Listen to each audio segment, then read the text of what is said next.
This is Coogan Cassius for IFL TV in association with Macklin's Gym Marbella. We're at the Landmark Hotel to announce the February 28th show at the O2 featuring Tyson Fury and Chris Eubank Jr. With me I've got promoter Frank Warren. How are you, Frank? I'm good. You good? All good. Lovely. Opponent yet to be announced. Should expecting an opponent for Tyson Fury in the next few days? Oh, without a doubt, yeah. We thought we had it done yesterday, but the guy then said he wouldn't be ready for the 28th of February, so that went by the wayside. So we're Can't tell us who that is? No. So we're looking at a couple others, and we will have it nailed down within the next 48 hours. Yeah. Is it a kind of fight that you have to consider his mandatory position to make it? You do, but you've got an obligation to the fans. So there's got to be something that means something. It's a meaningful fight for him as well as for us. So it will be a ranked opponent.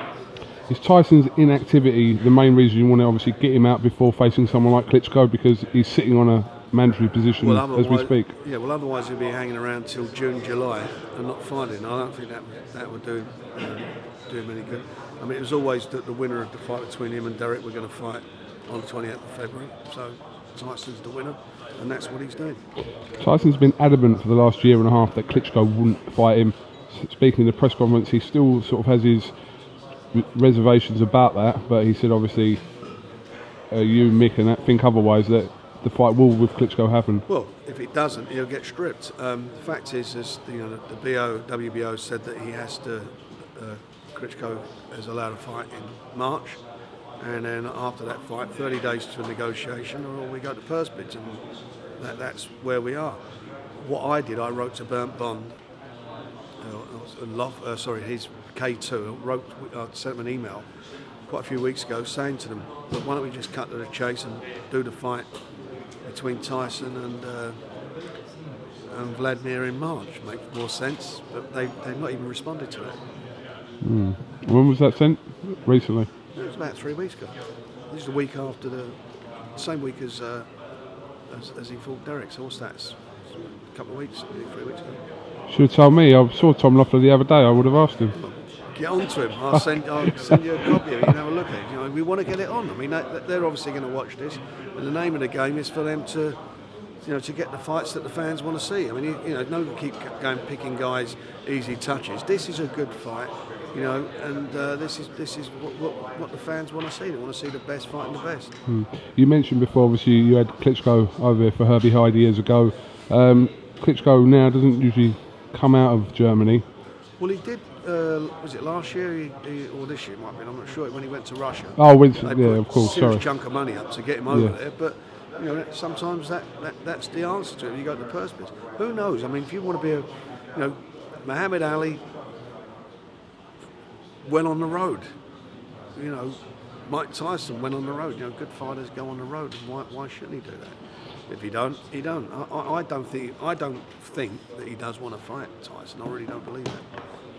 I don't think he is. I think this is going to fight. It's going to be full stone. So, but either way, Tyson's in a position where he either fights him or fights for a vacant title, which he said he doesn't really want to do, fight for the vacant title. He says himself what he wants to do. He wants to fight the guy who's the linear champion. That's what he wants to do, and I can understand that. But if it's not to be, it's not to be. But I think it'd be very embarrassing for Vladimir Klitschko to vacate the title rather than step in the ring with Tyson Fury. I think he'll go down in everybody's estimation if he were to do that. You mentioned the fight between Stavern and Wilder, which is in the MGM Grand on the 17th of January. Yeah. Another option for Tyson? Well, it's an option now. I mean, obviously, we're focused on the WBO title, but things do happen. But the WBO is where is the title that's the most meaningful title there, because, as I say, Klitschko's if you asked anybody who's the number one heavyweight, it's him. So that's really where the business that Tyson Fury and certainly we as promoters, that's the business we want. We'll see the best fighting the best. And you believe that Klitschko Fury is the biggest fight in heavyweight boxing right now, bar none? Oh, bar none. Yeah. I think that fight here, or Germany, but if you was to put that on here, that's the biggest fight out there next year. Bigger than any other fight that you can think of. That is a huge fight. And let me tell you, Billy Joe Saunders and Chris Eubank Jr. or Billy Joe Saunders and Andy Lee, they're big fights. There's some, and I include fights like Amir Khan and Kell Brook. That is a heavyweights, big guys in there. That's the big fight. Do you know when certain fighters, you speak to them from abroad and they say their dream is to fight in the UK and they really want to fight in the UK? What do you think about it? Because I interview a lot of fighters and ask them when I'm abroad if they want to fight in the UK, and they always say, yeah, I'd love to come over there. there. They know I don't want to come. I mean, they don't want to kill their fan base. I mean, Anthony Durrell actually said he wouldn't come over here. That's the only one I spoke to. Well, let's get it right. He came over here, didn't he? His brother come over here. Andre Durrell come over here. Sorry, I do apologise. Yeah. Well, that's his brother come over here, and I don't think they were happy with the decision. Yeah, that's why. So you can get that sometimes. You understand it. Listen, people say, what you're saying, what you do is two different things, and doing is what counts. Absolutely. I want to touch on Andy Lee. Obviously, a fantastic night, which was on Box Nation. A 6th-round stoppage of Matej Korobov to claim the WBO vacant title. A great night for Andy Lee and for Irish boxing in general. I think it was a great night for Andy Lee, and I think Andy Lee thoroughly deserved it. And also it's a great night for Adam Booth. I think Adam Booth's done a tremendous job with him, and and when we talked about that we would step aside to make it happen as long as we, the winner's fights the winner of Billy Joe and Chris Eubanks. He said he really did feel that Andy, has the beating of him and would beat him, and he was to be proved right. It's a fantastic finish. It was it was a bit special, and he's a nice guy. He's a nice guy, Andy Lee. Definitely, deservingly. What's the situation now? Obviously, we knew the situation before about Billy Joe Saunders, being the mandatory challenger for this title. You spoke to Adam Booth about. I see Adam yesterday. We spoke yesterday, and we will continue speaking. And I'm meeting Bill tomorrow. The WBO will order the fight anyway. So, in an ideal world, to get that on in March. Where? Well, that's the discussion, isn't it? But wherever it is, it'll only be in the UK or Ireland. It's one or the other. But it's about seeing where it makes the most money. Where do you think it makes the most money? Adam thinks it makes the most money in Ireland. I think it makes the most money in the UK. I think we've got bigger arenas here to do it in. But at the end of the day, it's all about sitting down and everybody reaching an agreement. One thing's for sure. It's got to happen. There's no ducking out of it. It's got to happen. But you did say before that if Andy Lee was to win, then this fight is very easy to make, obviously, between Andy and Billy. Yeah, it can't be a hard fight to make. It's mandatory. It's made. The fight's made. It's where we put it on. It's going to be the thing. And obviously the added interest of them both being of a traveller background and Andy Lee becoming the first traveller to win a world title. He's beaten Tyson and Billy Joe, hasn't he? Everybody forgot about him. Yeah, absolutely. He was in the slipstream, but there he's gone. He's come from behind and done the deed. And if him and Bill would be a first time two travellers in modern history have ever fought for a world title. I think Billy Joe was the first traveller to win the British title outright. Yeah. Andy Lee's the first traveller to win the world title, and the pair of them will be the first two travellers to fight for a world title. A bit of Romany history there. Romany and Irish history, absolutely.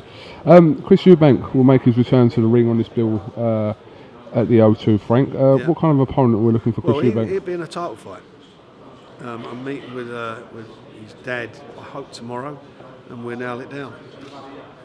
And you speak of an opponent who's... No, wait till I speak to him tomorrow, otherwise it looks like I'm negotiating through the media, which I don't want to do. It's hard enough as it is, so we'll sit down and work it out.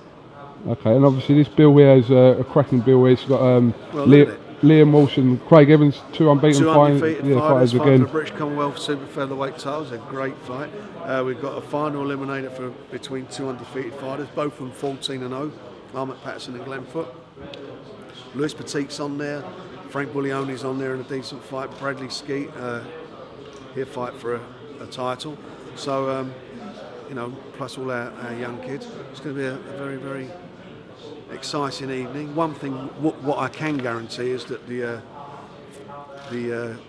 Chris Eubank fight will go on around 10 o'clock, and Tyson Fury will go on certainly no later than 11:15, 11:30, so probably 11 o'clock.